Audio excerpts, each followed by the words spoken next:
आज जे नेते भडकाऊ भाषण करतात त्यांची पोरं अडकणार आहेत का ह्याच्यात? पॉलिटिकल पॉवर असली की जेलमध्ये जाण्यापासून वाचवायला, स्वतःचे आर्थिक व्यवसाय वाचवायला हे 3 पक्ष एकत्र आलेत. ड्रम्स तसा एक लाऊड इन्स्ट्रुमेंट आहे आणि अँप्लिफायर त्यांचं काम करून जातं, तो भोंग्याची काही गरज नाही आम्हाला. तुम्ही बी टीम आम्हाला म्हणताय, त्यांनी हे इंटरनली ऍक्सेप्ट केले की भाजपचे वोट तर आम्ही घेऊच नाही शकत.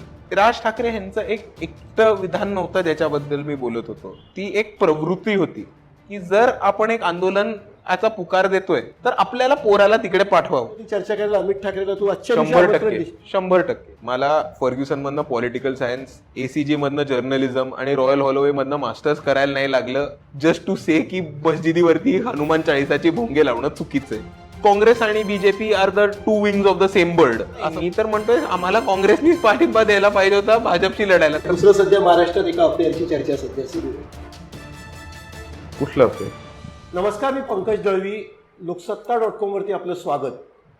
खरं तर फेस टू फेस या कार्यक्रमात आज आपल्यासोबत चर्चा करण्यासाठी एक अशी व्यक्ती आलेली आहे जिला मोठ्या प्रमाणामध्ये सामाजिक, राजकीय आणि वैचारिक वारसा लाभलेला आहे. ती पत्रकार आहे, तो ड्रम वाजवतो, तो संगीत एन्जॉय करतो आणि सगळ्यात महत्त्वाचं म्हणजे सध्या घडणाऱ्या राजकीय घडामोडींविषयी मुक्तपणानं आणि मनमोकळेपणानं आपलं मत व्यक्त करतो. आपल्यासोबत आहे डॉक्टर बाबासाहेब आंबेडकर यांच्या घराण्यातील 4थ्या पिढीचा प्रतिनिधी सुजात आंबेडकर. सुजात, स्वागत आहे तुझं लोकसत्ता.com वरती. Thank you so much. आपण ही मुलाखत ज्या दिवशी घेतोय आणि ज्या ठिकाणी घेतोय या दोघांनाही महत्व आहे. आपण डॉक्टर बाबासाहेब आंबेडकरांच्या जयंतीच्या दिवशी ही मुलाखत घेतोय आणि त्यांचं निवासस्थान असलंय राजगृहमध्ये ही मुलाखत घेतोय. अगदी तू थेट 4थ्या पिढीचं प्रतिनिधित्व करतोस बाबासाहेबांच्या, आंबेडकर घराण्याच्या.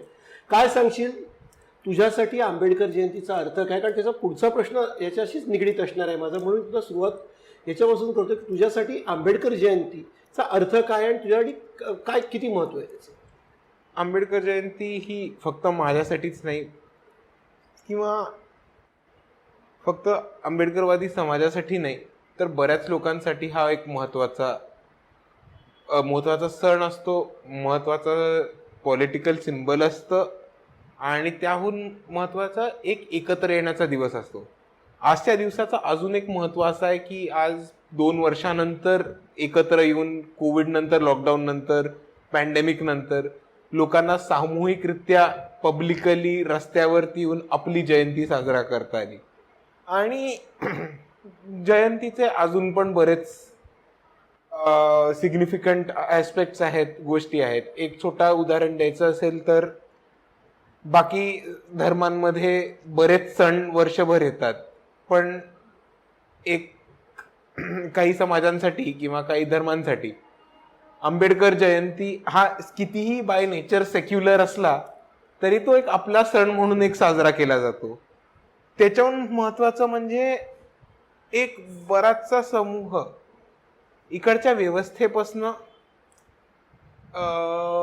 आणि व्यवस्थेपेक्षा पुढे जाऊन इकडच्या एका लाईफस्टाईलपासनं, एन्जॉयमेंटपासनं थोडा वंचित राहिला होता.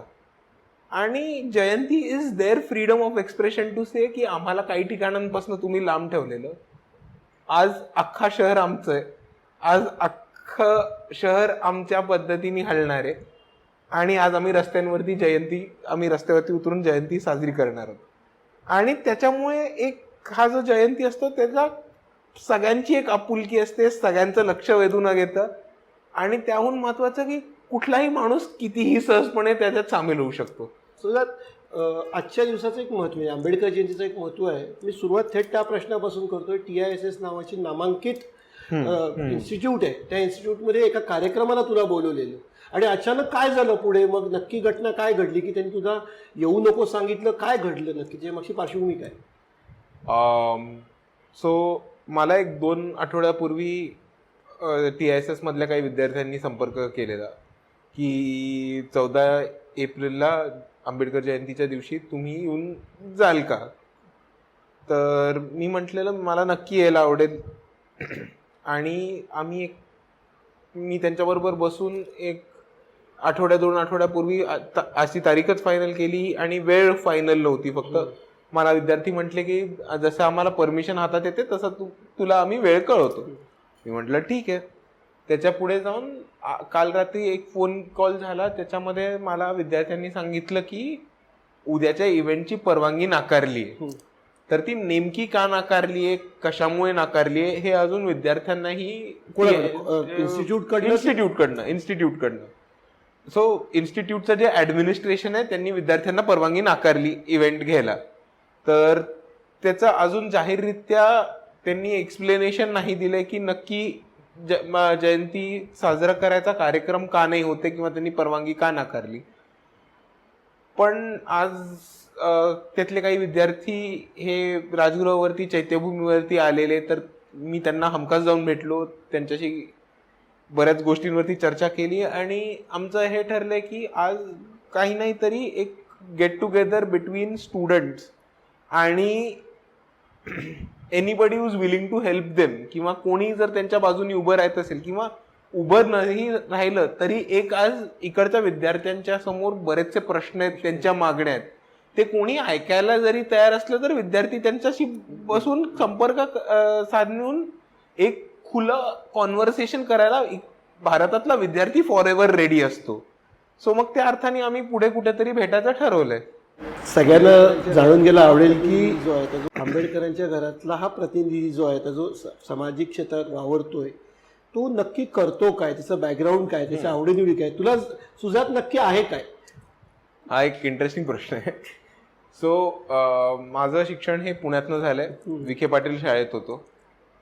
त्याच्यानंतर फर्ग्युसन कॉलेजमधनं 11वी ते ग्रॅज्युएशन शिक्षण झालंय. पॉलिटिकल सायन्समध्ये माझं ग्रॅज्युएशन झालंय, BA पॉलिटिकल सायन्स.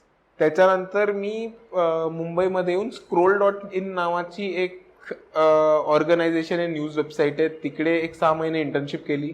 त्याच्यानंतर 1 वर्ष Pune mirror, times of India खाली एक जे न्यूजपेपर आहे तिकडे 1 वर्षभर काम केलं. त्याच्यानंतर पुढचे 2-3 वर्ष मी प्रबुद्ध भारत, जे बाबासाहेबांनी चालू केलेलं वृत्तपत्र होतं, 2017 बाळासाहेब आंबेडकरांनी त्याचे रिएस्टॅब्लिश केलं, रिब्रँड करून वेगळ्या पद्धतीने आजच्या इश्यूवरती बोलायला. त्या संघटनेबरोबर जोडून एक वेबसाईट लॉन्च केली, जेणेकरून प्रबुद्ध भारतचं जे लोकल डिस्ट्रीब्युशन होतं मराठीतलं ते आम्ही ट्रान्सलेट करून भारतभर पोचवायचा प्रयत्न केला. आणि मग त्याच्यानंतर 2019 पासून 2020 सप्टेंबरपर्यंत वंचित बहुजन आघाडीमध्ये काम करत होतो एक कार्यकर्ता म्हणून. आणि त्याच्यानंतर 2020 सप्टेंबरमध्ये मी लंडनमध्ये royal Holloway university of London इकडे MSc masters in science in elections campaign and democracy हा विषय शिकायला गेलो. आणि त्याच्यानंतर आता परत आलोय. तुमच्या प्रश्नाचं थेट उत्तर द्यायचं तर बराचसा भारतातला जो शिकलेला तरुण आहे आणि आता पुढे काय हा प्रश्न आहे त्याच्यातला पण मी एक आहे. So this is why I am. पत्रकारिता का, म्हणजे पत्रकार का व्हावं असं वाटलं? इंटरेस्टिंग वाटलं का पत्रकारिता हे क्षेत्र? पत्रकारिता शिकताना इंटरेस्टिंग वाटलं, जेव्हा काम करायला लागलो तेव्हा जास्त नाही इंटरेस्टिंग वाटलं. पण त्याच्या मागची भूमिका एवढीच होती की मला पत्रकारिता हा खूप महत्वाचा कुठल्याही क्षेत्रातला भाग आहे. रिपोर्टिंग, ॲक्युरेट रिपोर्टिंग आणि making news available to all masses हा एक महत्वाचा मुद्दा आहे. एक माझ्या मनातच एक छोटा प्रश्न होता की अकॅडमिक्सकडे जायचं का मीडियाकडे जायचं आफ्टर माय ग्रॅज्युएशन. आणि मी मीडिया असा कल शोधला कारण मला हे माहिती होतं की मला अकॅडमिक्समध्ये जाऊन खूप हेवी रायटिंग न करता एक असा मीडियम शोधायचा आहे ज्याच्याने I will be easily able to connect to the masses. कारण आमचं जे काम आहे ते मासेससाठी आहे आणि मी जर खूप इंटलेक्च्युअल रायटिंग्समध्ये अडकलो तर ते मासेसपर्यंत कदाचित पोचणार पण नाही. हा एक भाग होता. आणि दुसरी माझी अशी गोष्ट होती मीडियामधनं काम करताना ज्याच्यामुळे मी मीडियातनं बाहेर पडलो की जितकं पण पत्रकारांशी माझं इंटरॅक्शन होतं, जितक्या पण वेगवेगळ्या लोकांशी इंटरॅक्शन होतं, मला एक कळतात की आज भारतातल्या पत्रकार खूप त्रस्त आहेत, खूप दाबला गेलाय. म्हणजे ते खूप क्रिएटिव्ह आहेत, ते खूप एक्सप्रेसिव्ह आहेत, त्यांचं पॉलिटिकल ॲनालिसिस खूप शार्प असतं, पण त्यांना ते एक्सप्रेशन करायची माध्यमच नसतं जरी ते माध्यमात असले. कारण आपण बघितलं तर आज around 80 to 90% of news channels are owned by Adani and Ambani. On the other hand Marathi news channels आहेत त्याचे मालक थोडे वेगळे आहेत, पण they are also among the 1% of the 1%. So तिकडे ते गेलं. पत्रकारांना बिचाऱ्यांना त्यांच्या न्यूज चॅनलच्या मालकांची पण लाईन चालवायला लागते आणि मग सोशल मीडियावरती जाऊन जनतेकडनं पण मार खायला लागतो. सो ते दोन्ही बाजूनी जरा बिचारे अडकलेले असतात. आणि मला एक कळून गेलं की मला ह्या मेनस्ट्रीम जर्नलिझम मध्ये नाही अडकायचं ह्या ट्रॅपमध्ये. मला अजून जरास्त वेगळं काम करायला आवडेल. मला जास्तीत जास्त लोकांपर्यंत पोहोचून थेट मुद्द्यावरती काम करायला आवडेल जिकडे चॅनल मालकाचा हस्तक्षेप नसेल. आणि त्याच्यामुळे प्रबुद्ध भारत आणि वंचित बहुजन आघाडी असा तो पुढे प्रवास झाला. अच्छा, आणखीन एक म्हणजे आपण हार्डकोर विषयांकडे राजकारणी किंवा त्याच्यावरती वळण्याआधी एक ड्रम वाजवायची खूप छान आवड आहे आणि कुठेतरी ड्रमच्या बाबतीत एक कार्यक्रम करण्याचं जो स्वप्न आहे, काय सांगशील? ड्रम कसं, की ती आवड कशी निर्माण झाली? नाही, मी लहानपणापासून वेगवेगळं संगीत ऐकायचो. सो म्युझिक मला नेहमीच आवडायचं आणि वेगवेगळं म्युझिक मी ऐकायचो. मला कधी बॉलिवूड आवडलं नाहीये म्युझिक वाईज. त्याच्यामुळे वेगवेगळे म्युझिक जे असतील, फोक असेल, रॉक असेल, मेटल असेल, हिपहॉप असेल, रेगे असेल, अशा वेगवेगळ्या गोष्टी, वेगवेगळे जॉनर्स मी ऐकत गेलो. आणि त्याच्यामधनं मला लहानपणापासून ड्रम्स हा इन्स्ट्रुमेंट एक आकर्षण राहिलं. माझ्या शाळेच्याच समोर क्लासेस घ्यायचे. मी शाळेनंतर तिकडे शिकायला जायला लागलो. मग 2-3 वर्ष चांगलं झालं. बरेचसे मित्र भेटले जे बाकीचे वाद्य वाजवायचे आणि मग आमचा एक बँड फॉर्म झाला.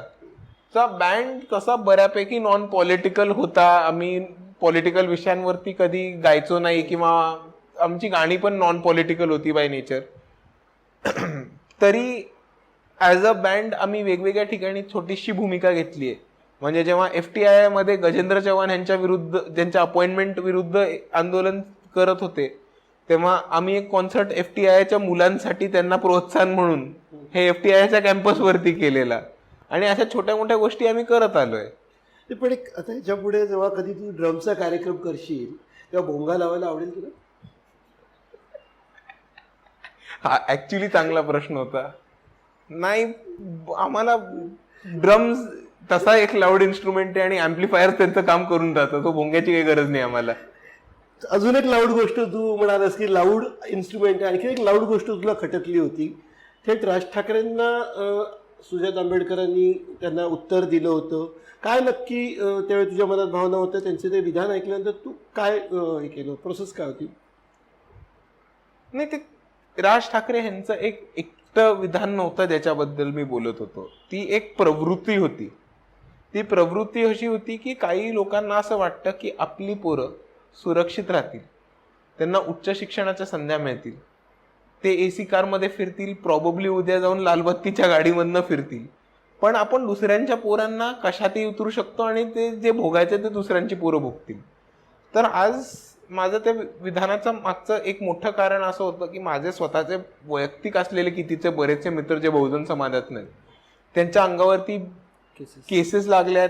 कुठल्या ना कुठल्या आंदोलनामध्ये काम केल्याशिवाय ते CBI किंवा कोणाच्या तरी रेडारवरती आलेत, पोलिसांच्या रेडारवरती आलेत. शहर सोडायचं असलं तर साईन ठोकायला लागते ठाण्याला जाऊन. पुढे बोलायचं असेल तर नोकरी, पासपोर्ट. कितीतरी असे मित्र आहेत जे आरे कॉलनीच्या आंदोलनात उतरले, आरे कॉलनीमध्ये केसेस लागल्या, त्यांना ऑक्सफर्ड सारख्या ठिकाणातून ऑफर लेटर आले, स्कॉलरशिप लेटर आलंय, पण भारत सरकारकडनं पासपोर्ट नाही मिळते, व्हिसा नाही मिळते, कारण मुंबईमध्ये केस चालू आहे. आणि अशामध्ये मला नुसतं म्हणणं होतं की आज जे नेते भडकाऊ भाषण करतात यांची पोरं अडकणार आहेत का ह्याच्यात? नाही अडकणार आहेत. अडकणार कोण आहेत? सर्वसामान्यांची पोरं, गोरगरिबांची पोरं, बहुजनांची पोरं. सो माझं नुसतं एवढंच म्हणणं होतं की जर आपण एक आंदोलनाचा पुकार देतोय तर आपल्याला पोराला तिकडे पाठवावं. आणि जर आपल्या पोराला नसेल पाठवायचं तर मग दुसऱ्यांच्या पोराला पण नका पाठवू. इतका सिंपल आहे. नाही, पण त्या ह्याच्यानंतर खूप चर्चा झाली. अचानक सुजात आंबेडकर कोण किंवा त्यांची अचानक ते तुझ्याविषयी चर्चा झाली. तू ह्याचा मुद्दा एक महत्त्वाचा मांडलास की राजकीयदृष्ट्या केसेस घेतल्या जातात, राजकीयदृष्ट्या अडचणी वाढतात आंदोलन होऊ नये. मग तुला वाटतं आता तरुण पिढीने रस्त्यावर उतरून जी पूर्वी केलेली जी आंदोलनं आता होऊ शकत नाही किंवा वैचारिक लढाई लढली पाहिजे? आंदोलन ही वैचारिक लढाईच आहे. आपण रस्त्यावरचं आंदोलन रस्त्यावरच्या त्याला विचारासोबत हातांची पण जोड असते. ती हातांची जोड नसते. जर एक नॉन व्हायलंट कुठेही कुठल्याही पद्धतीत जराही हातापायी न होऊ देता रस्त्यावरचं आंदोलन हे इंटलेक्च्युअल किंवा वैचारिक असतं का? त्याच्यात स्लोगन्स असतात. स्लोगन मेकिंग हे इंटलेक्च्युअल ऍक्टिव्हिटी झाली, वैचारिक ऍक्टिव्हिटी झाली. त्याच्यात कार्डबोर्ड असतात, कटआउट्स असतात, होर्डिंग्स असतात, फ्लेक्स असतात. ते फ्लेक्स बनवण्यामध्ये पण वैचारिक गोष्टी जातात. कुठल्याही आंदोलनाच्या काही मागण्या असतात, त्या मागण्या लिहून काढायला एक वैचारिक एक्सरसाइज होतो. तो आंदोलन करताना, त्या मागण्या करताना एका माणसाच्या मनात एक विचार यायला लागतो की काहीतरी सोसायटीमध्ये चुकीचं आहे. हिंसक वळण लागतं तेव्हा मग पण केसेस तेव्हाच घेतल्या जातात, तेव्हा आंदोलनाला हिंसक वळण लागतं, दगडफेक होते. शरद पवारांच्या घरी परवा जी घटना घडली, ठीक आहे, ती एक घटना असेल. पण माझं म्हणणं आहे की जरी हिंसक वळख लागलं नाही तरी पोरांच्या अंगावर केसेस लागतात. फॉर एक्झाम्पल आरे कॉलनीचं कुठलंही आंदोलन हिंसक झालं नाही, त्याच्यावरती केसेस लागल्याच आहेत बिचाऱ्या पोरांवरती. भीमा कोरेगावची दंगल झाली 1 जानेवारीला, त्याच्यानंतर महाराष्ट्र बंद पुकारला. महाराष्ट्र बंद 1-2 अपवाद सोडून बऱ्या पद्धतीने नॉन व्हायलंट आणि अहिंसक झाला, तेव्हा पोरांवरती केसेस लागल्या. आणि आपण एक गोष्ट बघतो की स्टेट हे पोलिसांच्या थ्रू मायनॉरिटीज वरती कोम्बिंग ऑपरेशन करतच आहे. आणि एक खूप खूप खूप खूप जुना नारा होता आंदोलनातला की ये सरकार हमसे डरती है, पुलिस को आगे करती है. आणि तो तेच म्हणणं होतं की ही लोक सुरक्षित राहतील, स्वतः समोर येणार नाहीत, स्वतः भडकाऊ भाषण करून त्यांच्या फोर्ट्रेसेस मध्ये लपून राहतील. आणि जेव्हा आंदोलन करायला सर्वसामान्य माणूस रस्त्यावरती उतरतो तेव्हा त्यांच्यासमोर पोलिसांचे बॅरिकेड्स आणि ताफे दिसतात. ते चुकीचं आहे आणि आम्ही त्याच्या विरुद्ध बोलतो, त्याच्या विरुद्ध बोलत राहू. मशिदीवरती भोंगे लावावेत त्याच्याविषयी तुझं काय मत? एक सामाजिक जाणीव तुझी काय सांगते या संपूर्ण सध्याचा जो वाद आहे त्याच्यावर? हे बघा सर, मला फर्ग्युसन मधनं पॉलिटिकल सायन्स, ACG मधनं जर्नलिझम आणि रॉयल हॉलोवे मधनं मास्टर्स करायला नाही लागलं जस्ट टू से की मस्जिदीवरती हनुमान चाळीसाची भोंगे लावणं चुकीचं आहे. आपण एका इनटॉलरंटनेस कडे चाललोय, किंवा इनटॉलरंटनेस पेक्षा एक चांगला शब्द असा होईल की आपल्या देशात एक डायव्हर्सिटी. आपण नेहमीच ती डायव्हर्सिटी आणि तुमच्यात आणि माझ्यातला फरक, डिफरन्स अक्नॉलेज केलाय आणि तो अक्नॉलेज करून ऍक्सेप्ट करून त्याच्याबरोबर जगत राहिलोय. पण जर तो डिफरन्स अजून कोणी वाढवत नेत असेल तर समाज, सोसायटी, जनता, देश या सगळ्याला हा मोठा, आणि त्याच्याहून महत्वाचं भारताचं लोकतंत्र, त्या सर्वाला हे धोक्याचंच आहे. आणि जितकी 2 समाजांमध्ये तिढा, म्हणजे तुम्हाला कोणीही सांगेल, you don't need somebody who studied journalism or political science to tell you की 2 समाजांमध्ये जर तिढा निर्माण झाली तर कम्युनल हार्मनी डिस्टर्ब होणार आहे. सोसायटीतली जी इक्वालिटी आहे, सोसायटीतली जी कसं म्हणू आपण, एक कामनेस आहे, एक टुगेदरनेस आहे, एक युनिटी आहे, ती तुटणार आहे. आणि त्याच्याने नुकसान कोणाचं होणार आहे तर देशाचं होणार आहे, इकडच्या जनतेचं होणार आहे, सर्वसामान्य लोकांचं होणार आहे. राज ठाकरेंची भूमिका ही नुकसान करणारी आहे किंवा त्यांनी सामाजिक स्वास्थ्य बिघडू शकतं असं तुला वाटतं? सर, थेट उत्तर अपेक्षित आहे. तू जितका मोकळेपणाने बोलते तितकं स्पष्ट तुझं मत याच्यावरती अपेक्षित. राज ठाकरेंची भूमिका ही चुकीची असं वाटतं का, सामाजिक स्वास्थ्य बिघडवणारी वाटतं का? हो. आणि मला अजून एक गोष्ट म्हणायला आवडेल की आज आंबेडकर जयंती आहे, खुशीचा सण आहे. मला उगीच नसत्या गोष्टींवरती बोलून कोणाचा मूड नाही घालवायचा. आपण वैचारिक गोष्टींवरती बोलतोय, सामाजिक गोष्टींवरती बोलतोय. तुझं मत जे आहे ते तितकंच महत्वाचं आहे, कारण तू अनेक क्षेत्रांमध्ये काम केले, पत्रकारिता केलेस, पॉलिटिकल सायन्स केलेस, तू संगीतामध्ये, त्यामुळे सर्व क्षेत्रातल्या याची तुला जाणीव आहे. म्हणून तुझ्याकडे जबाबदारीपूर्वक विचारतो, पुन्हा तुला ते विचारतो, राज ठाकरे यांची भूमिका तुला चुकीची वाटते का आणि त्यांनी सामाजिक स्वास्थ्य बिघडू शकतं? हो, मोकळेपणे हो, चुकीची वाटते. त्यांनी कम्युनल हार्मनी डिस्टर्ब होऊ शकते, सामाजिक सुरक्षतेचा प्रश्न येऊ शकतो आणि सरळ सरळ दंगे पेटवणारं वक्तव्य ज्याच्यावरती पोलिसांनी कारवाई केली पाहिजे, ही मागणी वंचित बहुजन आघाडीने खूप आधीच केली आहे. बरं, दुसरा तरुण पिढीचा नेता, जसं तू तरुण आहेस, नेतृत्व करायची तुझ्या क्षमता आहे, इच्छा आहे, पुढे काय, जसं तू म्हणालास त्या कॅटेगरीमध्ये पुढे क्षमता असली तरी डायरेक्ट इच्छा नाही आहे. नाही, तू मग म्हणालास पुढे काय, ते पुढे काय याच्यावरचं प्रश्नचिन्ह निघून पुढे अनेक गोष्टी होऊ शकतात. तर मला तुला विचारायचं, अमित ठाकरे तुझ्याच पिढीचा आहे, तुझ्याच थोडंसं समवयस्क आहे, कधीतरी भेटून बोलायला आवडेल तुला या विषयावरती अमित ठाकरेशी? हो, 100%. आणि माझं म्हणणं एवढंच आहे की फायरी डायलॉग्सपेक्षा कॉन्व्हर्सेशन कधीही बरं. सो जर त्यांना काही चुकीचं वाटलं असेल तर नक्की मला त्यांना चहाला बसवून त्यांना पटवून समजून द्यायला आवडेल. जितकं सहजपणे तुम्हाला पटवून देऊ शकतो तितकं सहजपणे अमित ठाकरेंनाही पटवून द्यायला आवडेल की बाबा रे, माझं म्हणणं काय होतं आणि आणि ते चुकीचं कसं होतं आणि ह्याच्यामुळे तुमचं नाव घेऊन टार्गेट केलं गेलेलं आहे की. आणि हे पण म्हणायला आवडेल की तुम्ही टार्गेट झालात एका मेटाफर थ्रू किंवा एका पोएट्री थ्रू, पण हा संदेश तुम्हा एकट्याला नव्हता तर बऱ्याच व्यवस्थेंना होता. And not only from the right wing, this applies to the left as well. Amit ठाकरेंचा चहा प्यायला राजगृहवरती बोलवशील, जर का गप्पा मारे विषयावरती चर्चा करायची असेल तर आमच्यात, म्हणजे त्यांना सांगशील का की या तुम्ही म्हणून काय सांगशील? नक्कीच. राजगृह हा बाबासाहेबांचा वारसा आहे, तिकडे प्रत्येक माणूस हा कधीही येऊ शकतो. नाही, सुरत आंबेडकरांसोबत चहा पिऊन या विषयावरती चर्चा करायला अमित ठाकरेला तू आजच्या 100% या विषयावर अमित ठाकरे असो किंवा अजून कोणी असो, मला 100% चहा बरोबर वरती बसून कुठेही चर्चा करायला आवडेल. आणि आज होपफुली जितक्या मोकळेपणाशी तुमच्याशी बोलतोय तितक्याच मोकळेपणाने त्यांना माझी बाजू मांडून त्यांचं मत परिवर्तन करता येईल. आणखीन एक मुद्दा की ज्याला आपण राजकारणामध्ये सोशल इंजिनिअरिंग म्हणतो, समाजाच्या बऱ्याच घटकांना एकत्र येऊन पुढे येणं, पण तसं पॉलिटिकल इंजिनिअरिंगची गरज असं तुला नाही का वाटत? कारण तरुण पिढीची खूप चांगलं नेतृत्व महाराष्ट्रामध्ये आदित्य ठाकरे आहेत किंवा रोहित पवार आहे, आदिती तटकरे आहे, असे अनेक तरुण जे आहेत, सुजय विखे पाटील आहे, प्रणिती शिंदे, या सगळ्या तरुणांनी एकत्र येऊन मग पक्षीय मतभेद बाजूला ठेवून काही वेगळं करणं अपेक्षित आहे तुला? किंवा तसं केलं तर काही चांगल्या गोष्टी होतील कन्स्ट्रक्टिव्ह, ज्या तू म्हणतोयस मगासपासून?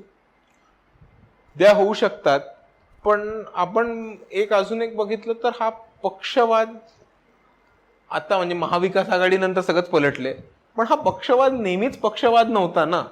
ते पक्ष कुठनं आले तर ब्रांचिंग आयडिओलॉजीज मधनं आले. जरी सगळ्यांना एकच गोष्ट करायची असेल तरी तो एंड पॉइंट पर्यंत पोहोचण्याचे डिरेक्शन्स वेगळे आहेत. ते कशामुळे होतं तर आयडिओलॉजिकल डिफरन्सेस किंवा पॉलिटिकल डिफरन्सेस मधनं होतं. जरी ह्या सगळ्या लोकांना एकच गोष्ट साधायची असेल, which is developed India, let us assume for the betterment of India, तरी ह्या लोकांना, काही लोकांना प्रायव्हेटायझेशन थ्रू मार्ग दिसतो, काही लोकांना कम्प्लीट स्टेट कंट्रोल थ्रू एक मार्ग दिसतो, काही लोकांना वाटतं की आपण देश अदानी आणि अंबानीला विकला तर देशाचा विकास होईल. आणि ह्याच्यात ऑल्दो एंड गोल सेम आहे असं मी परत होप करतो. हे आयडिओलॉजिकल अप्रोचेसमुळे ते एक तुम्हाला डायव्हर्सिफिकेशन दिसतं. आणि त्याच्याहून पुढे जाऊन जर माझं म्हणणं आहे की पॉलिटिशियननी नाही, कुठल्या तरी एका माध्यमांनी रिस्पॉन्सिबिलिटी आणि इनिशिएटिव्ह घेऊन जर ह्या सगळ्यांना एका चर्चासूत्रात बोलवलं आणि एक चर्चासूत्र लाईव्ह करायचं ठरवलं आणि दुसरा चर्चासूत्र exclusively for betterment of the country behind closed doors असं घ्यायचं ठरवलं तरी त्याचं स्वागत आहे. पाडगावकरांच्या ओळी आहेत कवितेच्या, प्रेम म्हणजे प्रेम म्हणजे प्रेम असतं, तुमचं आमचं सेम असतं. हे तुला विचारण्याची दोन कारण, एक तर तू तरुण आहेस आणि दुसरं सध्या महाराष्ट्रात एका अफेअरची चर्चा सध्या सुरू आहे. कुठलं अफेअर? बाळासाहेबांचं कालचं विधान आहे. Okay okay. हा, आम्हाला शिवसेना काँग्रेस सोबत अफेअर जे आहे ते आवडेल. काय तुझं काय मत आहे की जावं महाविकास आघाडीमध्ये किंवा शिवसेना काँग्रेस सोबत? तसा प्रस्तावही दिलाय प्रकाश आंबेडकरांनी सांगितलं. हे बघा, 2019 पासून आम्ही एक म्हणत होतो की जर भाजपच्या विरुद्ध एक मोठी लार्ज आघाडी उभी होत असेल तर ती आघाडी उभी राहावी. 2018 पासून बाळासाहेब एक मागणी करत होते की रिजनल सगळे जितके पार्टीज आहेत त्यांनी एकत्र येऊन भाजप विरुद्ध लढावं आणि Congress should be the backbone of that structure जे एकत्र येईल. काँग्रेसनी मागणं पाठिंबा द्यावा, काँग्रेसनी स्ट्रक्चरल रिबिल्ड करावं, त्यांची जी गळती लागली आहे ती गळती एकदाची करून संपून देऊन परत नवीन भरती करावी आणि 2024ला भाजपला अंगावर घ्यावं नॅशनल पातळीवर. पण 2019ला काँग्रेस सक्षम नव्हतंच आणि ते आपल्याला मतांमधनं पण दिसलंय. पण जर काँग्रेसनी तेव्हा रिजनल पार्टीजना एकत्र घेऊन रिजनल पार्टीजला पाठीमागनं ताकद देऊन सपोर्ट करून बीजेपीच्या विरुद्ध लढले असते तर 2019ला वेगळा रिझल्ट पण आला असता. आजही आम्ही त्याच्यावर ठाम आहोत की भाजप विरुद्ध एक मोठी लार्जर आघाडी होत असेल तर ती आघाडी बनवायला आमचं स्वागतच आहे. फक्त आमचं एवढं म्हणणं आहे की आमचं रिप्रेझेंटेशन आहे ते आमची सत्ता टिकवून ठेवायला किंवा काही 5 लोकांची घरं चालवायला नाही.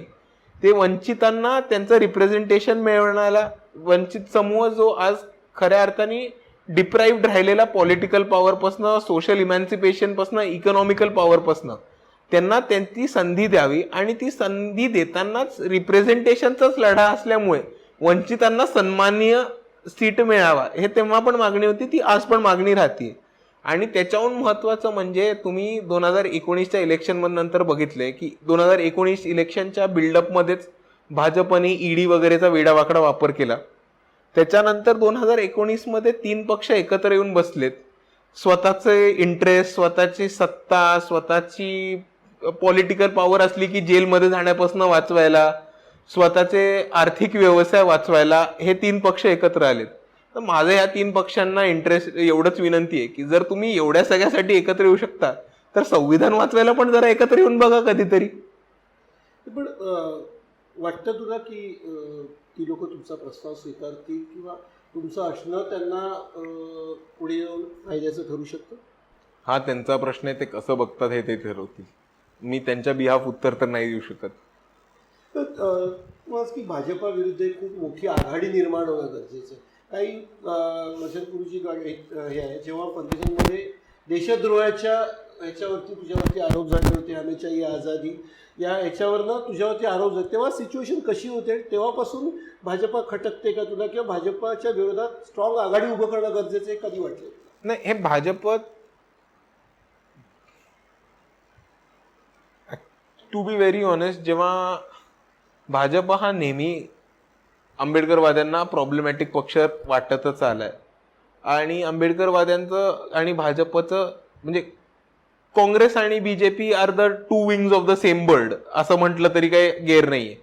पण आंबेडकरवादी वर्सेस भाजप हा एक आयडिओलॉजिकल क्लॅश नेहमीच राहिलाय आणि भाजपचा कधीपासून एक अजेंडा होताच की संविधान हळूहळू हटवणं, एक हिंदू राष्ट्र निर्माण करणं, एक वैदिक हिंदू राष्ट्र म्हणजे स्पेसिफिकली संस्कृताइज्ड वैदिक परंपरा परत आणणं, इकडची आर्थिक व्यवस्था जास्तीत जास्त प्रायव्हेटाईज करणं आणि जितकी प्रायव्हेटाईज करून तुम्ही स्टेटच्या बाहेर काढता तितकं तुम्ही वंचितांच्या हातातनं स्टेट पॉवर काढता, इकॉनॉमिक पॉवर काढता. त्याच्याहून महत्वाचा ह्युमन राईट्स तुम्ही आज कमी होताना दिसत आहेत, freedom of speech and expression कमी होताना दिसतंय. आज आय थिंक टॉप 10 कंट्रीज आहेत जिकडे पत्रकारांना सगळ्यात कमी फ्रीडम आहे, त्याच्यामध्ये एक भारत आहे. आपलं GDP कोसळताना दिसतंय. तर भाजपला विरोध करणं हा तेव्हाही महत्वाचं वाटलेलं, आत्ताही महत्वाचं वाटतंय. आणि असं नाहीये की माझ्यावरती एक सिडिशन होऊन जायला लागली की मी भाजप विरोध करेन. मी सिडिशन पडायच्या आधी पण भाजप विरोध करतच होतो आणि तो अजूनही करणार आहे. पण आरोप प्रत्यारोप जे होतात त्याच्यामध्ये वंचित बहुजन आघाडी तिला भाजपाची बी टीम म्हणून अनेक वेळा म्हटलं जातं. तो कुठला ABC काय तो निकष कोणी लावला, का लावला हे अजून कोणी आहे का बी टीम? जर तू बघायचं जसं मला स्थानिक पक्षांना मागणं पाठिंबा द्यायचा तसं काही हा प्रकार आहे का? म्हणजे काय समजेल? नाही, मी तर म्हणतोय आम्हाला काँग्रेसनीच पाठिंबा द्यायला पाहिजे होता भाजपशी लढायला. तर काँग्रेस इकडनं आम्हाला बी टीम का डिक्लेअर करते हे आम्हाला अजून कळलं नाही. त्याच्यानंतर त्यांनी बरेच आरोप केले, त्यांनी म्हटले आम्ही पुरावे पण देऊ, एकही पुरावा सिद्ध झाला नाहीये. आणि बी टीमचा आरोप हा बेसिकली काँग्रेसचा सगळीकडे त्यांचा एक आम्हाला वोट बँक सेम असल्यामुळे पोलरायझेशन होऊ नये म्हणून हा वोट बँक सेम असल्या हे बघा तुम्हाला सरळ ऑनेस्टली उत्तर देऊ. बी टीमचा आरोप करणं is Congress basically fundamentally accepting defeat. तुम्ही बी टीम आम्हाला म्हणताय म्हणजे तुमचं म्हणणं आहे की आमचं वोट बँक सेम आहे. पण जेव्हा काँग्रेस सारखा ग्रँड ओल्ड पार्टी म्हणते की आमची वोट बँक सेम आहे, त्यांनी हे इंटरनली ऍक्सेप्ट केलं की भाजपचे वोट तर आम्ही घेऊच नाही शकत. सो आम्ही असो, तृणमूल काँग्रेस असो, जगनमोहन रेड्डी असो, अरविंद केजरीवाल असो, आता ह्याच्यातला आम्ही सोडून बाकीच्या तिन्ही तर डायरेक्ट सत्ता स्थापन केली आहे, पण हे पण कधीतरी बी टीम होतेच. सो जिकडे काँग्रेसला उत्तर देता नाही आहेत, जिकडे काँग्रेसला डिबेट करता नाही आहेत, जिकडे काँग्रेसला प्रश्नांची उत्तरं नाही देत आहेत, तिकडे तो बी टीमचा आरोप काँग्रेस पळकुटा वाट म्हणून वापरतेच. पण आता वंचितचा फक्त टाइम राहिलाय, पण अरविंद केजरीवालनी काँग्रेसनी अरविंद केजरीवालांना बी टीमचा आरोप केला. दिल्लीमध्ये अरविंद केजरीवालनी काँग्रेसला जागा दाखवली. जगनमोहन रेड्डींनी सेम केलं. तृणमूल काँग्रेसमध्ये ममता बॅनर्जींनी सेम केलं. सो आता काँग्रेसच तिकडे सी टीम पण नाही राहिली, ते बाकीच्यांवरती बी टीमचा आरोप करतायत. लोकांना पण कळलंय की संपलेले पक्ष बाकीच्यांची वाट लावून चालली आहे. त्यात सत्य तथ्य काही राहिलं नाही अजून. शेवटचे 1-2 प्रश्न. ऑफकोर्स उद्धवजींच्या मुख्यमंत्री म्हणून ते काम करतात, काय सांगशील? कसं चाललंय त्यांच्या नेतृत्वाखाली? तुझं अनालिसिस काय? To be very honest sir, मी ऍक्च्युली एक खूप वाईट माणूस आहे ह्याच्याबद्दल बोलायला. कारण उद्धवजींनी मुख्यमंत्रीपद घेतल्याच्या एक 3-4 महिन्यात मी युकेला निघून गेलो आणि डायरेक्ट लक्ष होतं होतं मीडियावरती दिसत होतं, सगळं लक्ष होतं तुझं महाराष्ट्रातल्या राजकारणाकडे. तू कसं बघतोस तुझी आधी? एका वाक्यात सांगू, भाजपसाहून महाविकास आघाडी आली आहे हे पेपरवरती दिसतंय, गव्हर्नन्स किंवा रस्त्यावरती नाही. एवढ्याच मध्ये संपेन. निश्चितच भाजपा सोडून महाविकास आघाडी आली आहे हे गव्हर्नन्समध्ये दिसत नाहीये, फक्त कागदावरती दिसतंय. हे एक अतिशय परखड आणि सूचक विधान होतं आणि त्याच नोटवरती आपण या मुलाखतीमध्ये थांबतोय. सुजात, लोकसत्ता.com चर्चा केल्याबद्दल धन्यवाद. लोकसत्तेचं खूप खूप आभार मला इकडे आणण्यासाठी आणि मला संधी देण्यासाठी. Thank you so much.